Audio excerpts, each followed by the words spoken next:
आपण पाहत आहे लोकवास्तव लाईव्ह। सध्याचे लाईव्ह चित्र आपण पाहत आहोत। पिंपळवंडी येथून गरजवंत मराठ्यांच्या घोंगडी बैठकीला जमलेला लाखोंचा जनसमुदाय आणि पाटलांच्या स्वागतासाठी केलेली तयारी आपण पाहू शकता। लाईव्ह मध्ये मोठ्या उत्साहात लाखोंच्या संख्येने या ठिकाणी मराठा बांधव उपस्थित होते। त्यांच्या स्वागतासाठी फुलांचा जेसीबीच्या माध्यमातून केलेला वर्षाव आणि पुढे केलेली मानवी साखळी ही सर्वांनाच लक्ष वेधणारी होती।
आंदोलनाला कुठेतरी यश येते म्हणून श्रेयवादाची लढाई माझ्या नाही, माझ्या आंदोलन ही गरीब मराठ्यांची गरजवंताची लढाई दादा।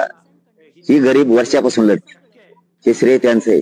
त्यांनी किती वेळ दिलाय ना, किती झिजलेत ना, किती रात होती, किती थंडी होती, किती ऊन होतं, किती पाऊस होतं, विचार नाही केला।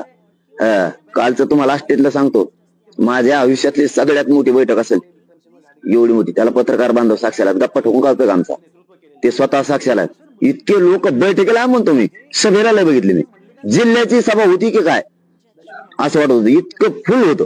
5-6 किलोमीटर, 3 ग्राउंड, ते 3 इथे मंगल कार्यालय आणि बाजूचे 4-3.5-4 एकर जमीन असेल, 3.5 एकर तर कम्प्लीट असेल ती जमीन, पुरी लॉक होती।